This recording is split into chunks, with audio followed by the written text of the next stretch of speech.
Pues hola, buenas noches amigos del cine y el misterio y bienvenidos una noche más a las crónicas de Pablo y a una nueva Crónica Express.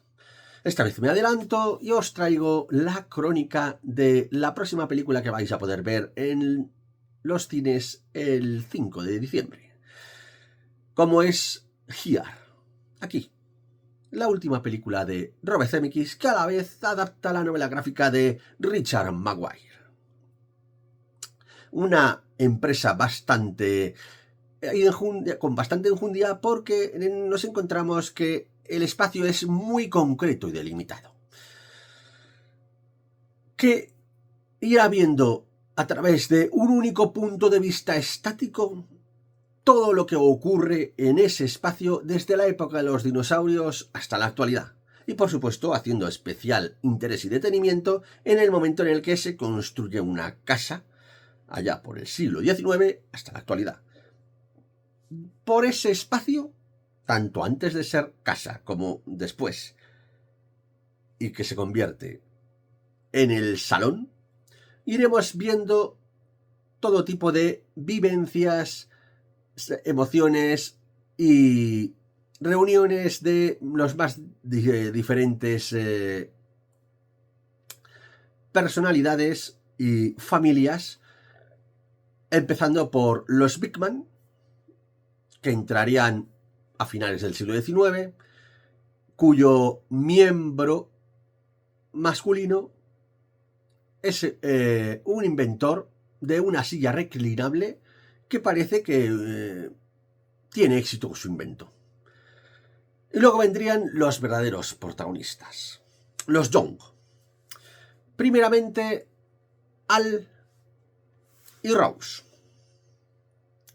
interpretados por Paul Bettany y Kelly Reilly. Y luego vendría el relevo por parte de uno de los hijos, como es Richard, interpretado por Tom Hanks, y la que será luego su mujer, Margaret, interpretada por Robin Wright. Que por cierto, este tándem de actores ya coincidieron 30 años antes, incluso con el propio director, con Robert Zemeckis, porque Tom Hanks y Robin Wright coincidieron en Forrest Gump.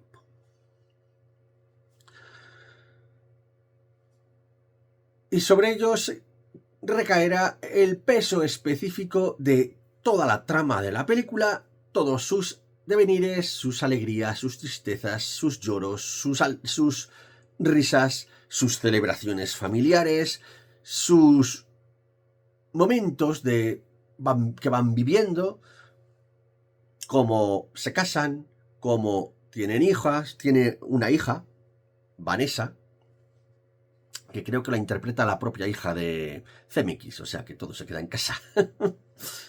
Sasha Zemeckis, creo que se llama. Y pues lo que es una vida plena, con sus dimes y diretes, con sus momentos tensos, momentos de discusión, momentos de alegría, pues lo que podemos haber vivido nosotros en nuestros propios salones, que esa es una de las grandes bazas que tiene la película. La forma de que el espectador pueda llegar a sentirse involucrado o atraído por lo que es los distintos acontecimientos que que van pasando en el salón.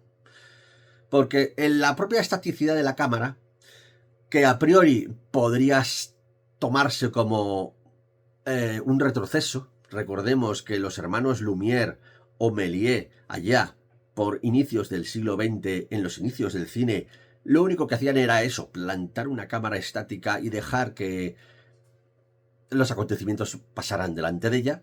Y ahí tienes, por ejemplo, la llegada del tren a la estación o la salida de los trabajadores de la fábrica. Esas son películas que ya forman parte de la historia del cine, pero que era básicamente eso. Una cámara estática y la gente pasando. O si no, el teatro grabado que hacía Méliès. Que le restaría originalidad, le restaría pues lo que aporta el cine al teatro, que es esa cercanía, esa forma de que pueda haber planos contra planos, una mayor aproximación a lo que son los sentimientos o las interpretaciones de los actores, una mayor deambulación del propio espectador a lo largo de ese espacio que está delimitado por, en el caso del teatro, el escenario, o en el caso de esta película, el salón. Eso efectivamente se pierde, para qué negarlo. Las interpretaciones quedan opacadas por lo que es el propio escenario, que es casi tan protagonista como los propios actores. Y las propias interpretaciones o lo que sean los más mínimos detalles de emociones, pues se pierden, sobre todo cuando los actores están a lo mejor al fondo del salón o sentados y no tienen ese acercamiento de la cámara hacia sus propias interpretaciones. Eso efectivamente se pierde, pero se gana en el sentido de que todo el mundo tenemos en casa grabaciones domésticas de nuestros propios eventos familiares. Y muchas veces es básicamente eso: una cámara y grabando. Así que en ese sentido, el espectador puede sentirse identificado con lo referenciado en esas grabaciones. El hecho de que sea el espacio físico inamovible hace que haya un montón de departamentos que se tengan que lucir especialmente. Y tenemos concretamente tres departamentos que efectivamente tienen aquí enorme desarrollo. Como es, por ejemplo, primeramente el artístico. El artístico, ¿qué me refiero? Al departamento de atrezo, decoración, decorados, mobiliario. Vamos, el recrear el salón con todo tipo de baile y de diferenciación de los distintos estilos de decoración de interiorismo que ha podido haber en Estados Unidos desde la época colonial hasta en la actualidad, hasta el siglo XXI. Con un montón de variantes y de variaciones. Porque no es la misma decoración la que había a principios del siglo XX con la que tenemos ahora, que es mucho más minimalista y más funcional, frente a la del siglo XX, que a lo mejor sería más decorativa, más llena, más barroca, más llena de cuadros, más llena de decoración figurada. Y eso es un alarde técnico que ha tenido que hacer el equipo de arte. Por otro lado, ¿cómo se representa el tiempo? En un espacio único, pues sobre la base de flashbacks. Y para eso, otro departamento que tiene un montón de relevancia es el de montaje. Concretamente, el montador de esta película es Jess Goldsmith, y que recurre a un montón de técnicas y de artificios cinematográficos muy que aquí lucen en especial. Sobre todo el tema, por ejemplo, de los flashbacks, los flash forwards, que además los utilizan sobre la base de usar momentos clave a modo de transiciones o de montajes en paralelo. Que, por ejemplo, nuestra amiga Margaret está embarazada, pues a la vez nos muestran cómo había una indígena americana también embarazada, o cómo nace otra persona anterior o posterior en la película, y así se va montando la película en distintos montajes en paralelo, de forma de que no es tan lineal como es solo mostrar una historia de los Young. Nos muestran también historias de las vidas pasadas y futuras que tendrá la casa, y hace que el montaje y el ritmo sea más dinámico. Por otro lado, también se recurre a la metáfora visual. Una metáfora visual que también enriquece un montón la experiencia visual de la película. Y genera esos mimetismos que dices, ostras, pues fíjate, a mí por ejemplo me llamó mucho la atención una metáfora visual. Por poneros un ejemplo. En un momento dado la casa tiene goteras. Y se ve en un primer plano un chorro de agua que está cayendo y los protagonistas intentando poner cubos. ¿Cuál es el montaje en paralelo? Poner cómo Margaret rompe aguas. Dices, ostras tú, vaya metáfora visual, ¿no? Pues ahí la tienes, se ha dado esa metáfora visual, se ha dado ese montaje en paralelo, se han mostrado dos momentos muy concretos de la casa, en el que no se sale de la habitación y a la vez te está contando dos momentos muy concretos y muy diferentes de esa vida del salón. Es también una genialidad. Y luego otro aporte que hace el montador es el viñeteado. Porque muchas veces esa transición entre acontecimientos, entre momentos de la historia, entre flashback y flash forwards, se hacen simplemente a lo mejor poniendo un rectángulo de un momento de la historia mientras está el momento narrado en ese momento en pantalla grande. Y luego ese cuadrado será el que se amplíe y nos muestre lo que está pasando en ese cuadrado, que es a lo mejor otro momento, anterior o posterior, y eso es básicamente también un homenaje y una reivindicación de la novela gráfica y de el tipo de cómic que es de lo que proviene la película. O sea que el montaje es increíble. Y por supuesto, otro departamento que tiene también aquí mucha importancia es el de los efectos visuales. Aquí es un hecho que se tiene que recurrir al rejuvenecimiento de los actores en cuestión o en situación de en qué momento de la historia nos estamos encontrando.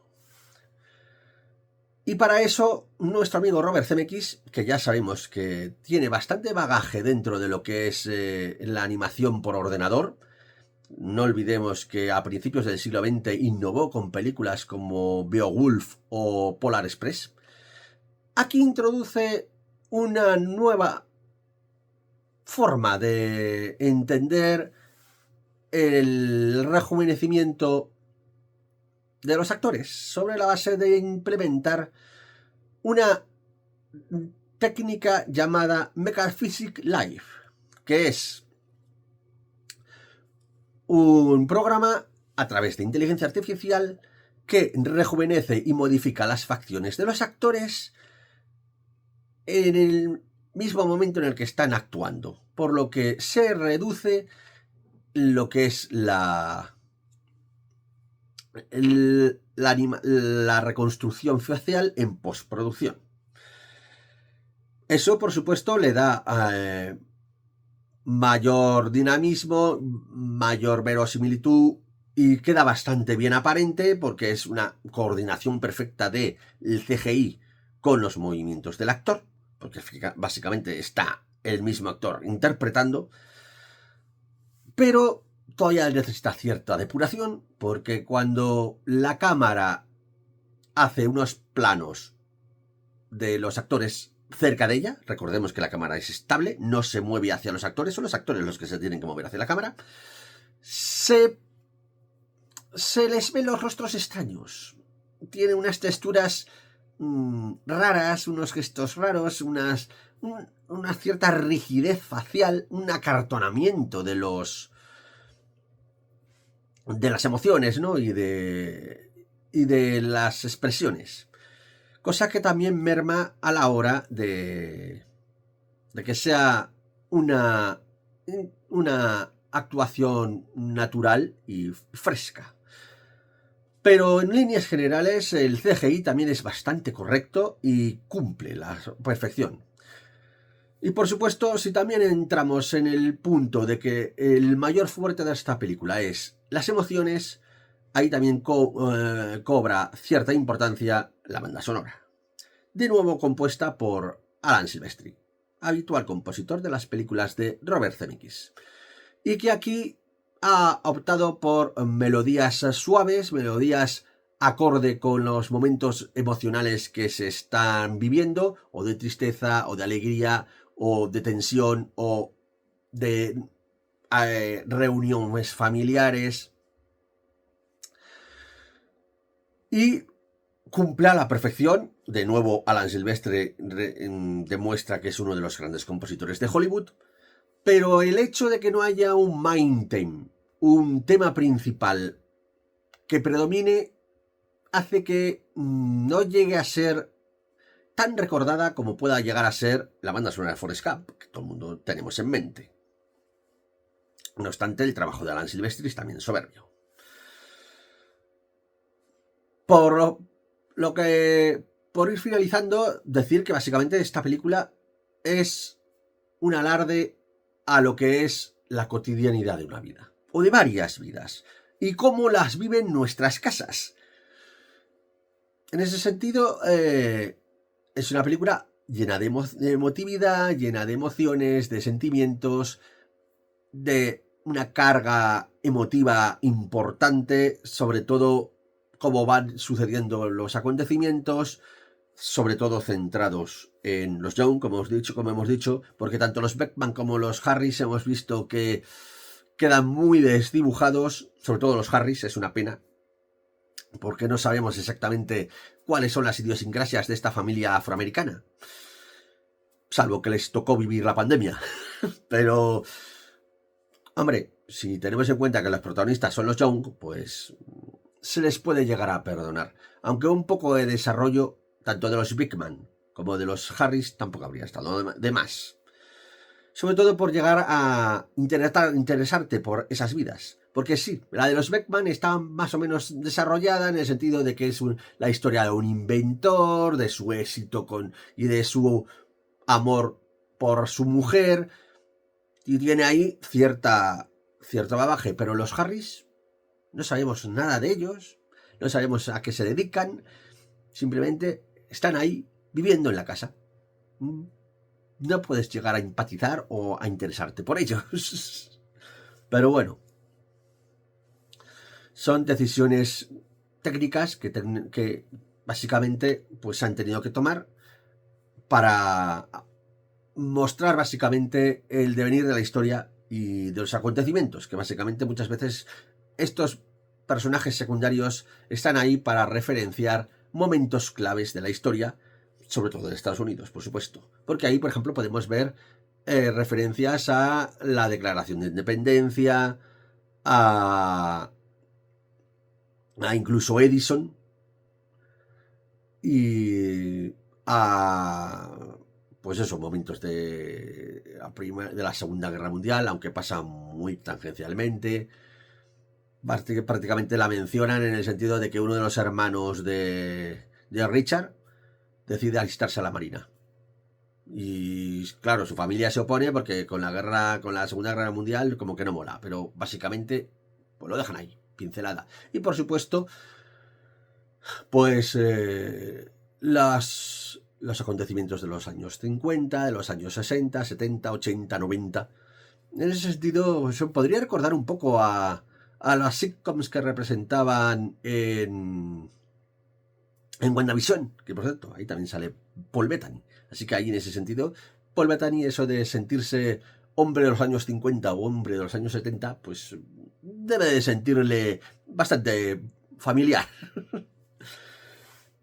Pero en ese sentido, pues refleja bastante bien lo que es el devenir de la historia a lo largo de los años y de los siglos y de los acontecimientos históricos vistos desde la óptica ya no solo de los protagonistas, sino del salón.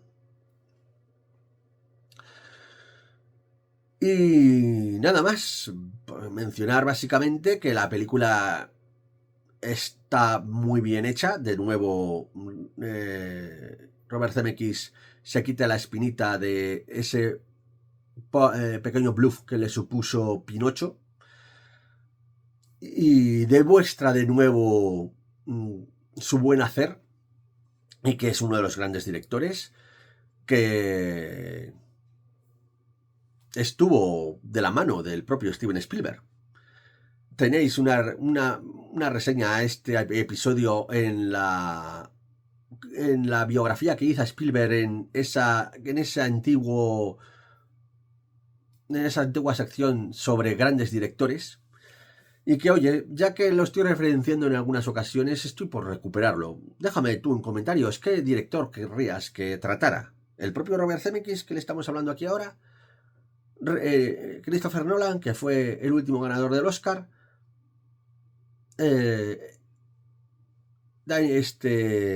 Tim Burton, que acaba de estrenar Beetlejuice 2. Déjame en comentarios si te interesa que retome de nuevo la sección de grandes directores y qué director querrías que abordara.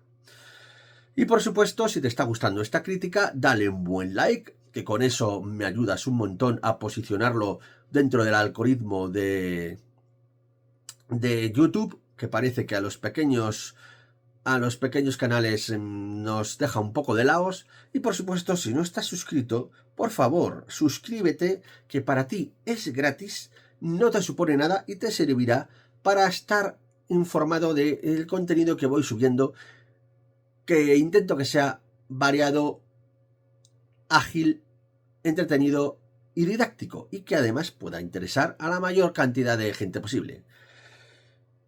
Difunde mi canal entre tus familiares, allegados y compañeros y amigos para que esta comunidad crezca, y coméntame todo lo que quieras si has visto la película, qué te ha parecido, y estaré encantado de contestarte y crear un sano debate al respecto. Así que nada más, por ponerle una nota, le voy a poner un 7,5. Un 7,5 merecido por ese enorme trabajo técnico que tiene, pero no puedo ponerle más por ese hándicap que le encuentro del hecho de que la cámara esté estática, se pierda la calidez y las expresiones mucho más sentidas de los actores. Pero un 7,5 yo creo que refleja bastante bien la buena hechura de la película. Estamos hablando de un notable bastante amplio, que merece la pena ver en cines, que os invito a que la veáis este viernes y que me dejéis en comentarios vuestras impresiones cuando la veáis. Así que, nada más, como decimos en el canal, sed buenos, no hagáis nada de lo que yo no hiciera, y recordad, hay muchas crónicas, pero no son las crónicas de Pablo. Hasta pronto.